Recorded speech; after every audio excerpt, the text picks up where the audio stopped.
रमाकांत यादव जी, अगर उनको टिकट मिल गया तो वह जेल से भी जीत करके दिखा देंगे।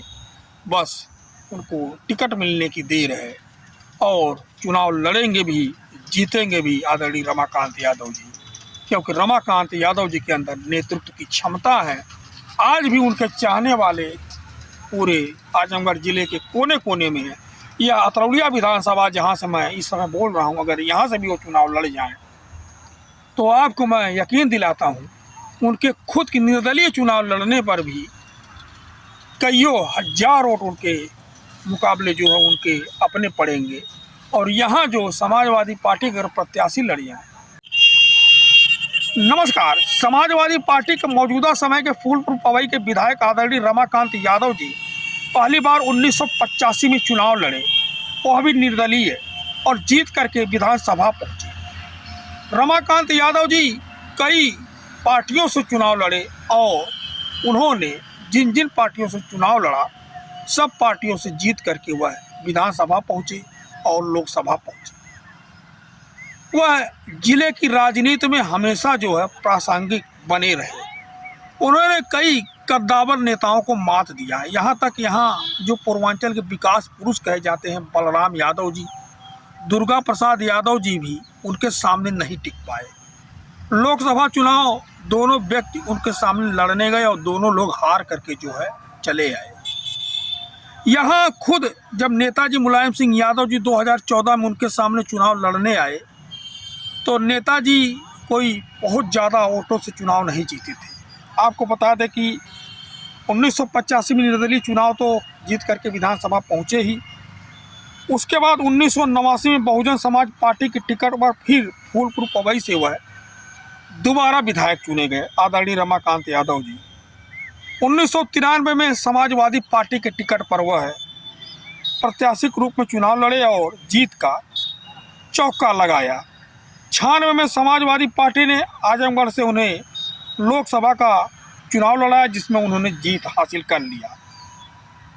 99 में फिर समाजवादी पार्टी ने चुनाव लड़ाया, फिर वह जो है सांसद बन गए। 2004 में बहुजन समाज पार्टी में चले गए और सांसद बन करके वह आजमगढ़ की शान बने। उसके बाद 2009 में भारतीय जनता पार्टी की टिकट पर चुनाव लड़े और चौथी बार सांसद बने। लोकसभा चुनाव 2014 में रमाकांत यादव बीजेपी की टिकट पर पुनः आजमगढ़ सीट से चुनाव लड़े, मगर समाजवादी पार्टी के प्रत्याशी माननीय नेताजी मुलायम सिंह यादव से चुनाव हार गए। तो बहुत कड़ा मुकाबला हुआ नेताजी मुलायम सिंह यादव जी से। उस समय सपा की सरकार नहीं रही होती तो यह सीट जो है बहुत मुश्किल भरी हो सकती थी। यहाँ जो है समाजवादी पार्टी के बहुत से नेता डेरा डाले हुए थे, खूब प्रचार हुआ, तगड़ा प्रचार हुआ, तब जाकर के सीट जो निकली। उसके बाद 2019 में रमाकांत यादव जी कांग्रेस पार्टी के टिकट पर भदोही से चुनाव लड़े, लेकिन वह चुनाव हार गए। उनका झुकाव समाजवादी पार्टी की तरफ उसी समय हो गया था। 2022 की विधानसभा चुनाव में वह समाजवादी पार्टी के टिकट पर फूलपुर पवई विधानसभा से चुनाव लड़े और जीत करके फिर विधानसभा में पहुंचे।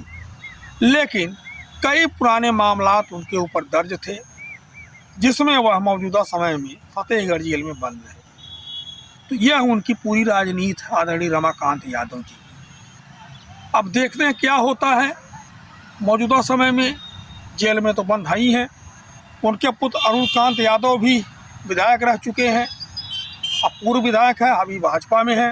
उनकी बहू भी ब्लॉक प्रमुख रह चुकी हैं। उनके भाई आदरणीय उमाकांत यादव जी सांसद रह चुके हैं बसपा से। तो पूरा परिवार जो राजनैतिक है, 3 भाई रमाकांत यादव जी।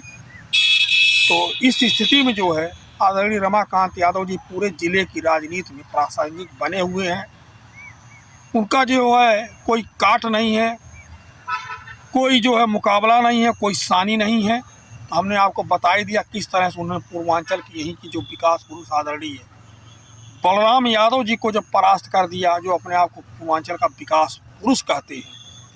आदरणीय दुर्गा प्रसाद यादव जी को जो परास्त कर दिया, जो अपने आप को कहते हैं हमने 10 बार चुनाव लड़ लिया और हम अपराजेय हैं, उनको चुनाव हरा करके भेज दिया लोकसभा में। तो और किसकी बात कहें हम। वो है रमाकांत यादव जी। अगर उनको टिकट मिल गया तो वह जेल से भी जीत करके दिखा देंगे। बस उनको टिकट मिलने की देर है और चुनाव लड़ेंगे भी, जीतेंगे भी आदरणीय रमाकांत यादव जी, क्योंकि रमाकांत यादव जी के अंदर नेतृत्व की क्षमता है। आज भी उनके चाहने वाले पूरे आजमगढ़ जिले के कोने कोने में है। यह अतरौलिया विधानसभा जहां से मैं इस समय बोल रहा हूं, अगर यहां से भी वो चुनाव लड़ जाएं तो आपको मैं यकीन दिलाता हूं उनके खुद की निर्दलीय चुनाव लड़ने पर भी कईयों हजार वोट उनके मुकाबले जो है उनके अपने पड़ेंगे। और यहाँ जो समाजवादी पार्टी के अगर प्रत्याशी लड़ जाएं तो लगभग उतना वोट वो नहीं पाएंगे। ये रमाकांत यादव जी की कुव्वत है, ये कुव्वत है। बाकी आप अपना जो टिप्पणी दीजिएगा। धन्यवाद।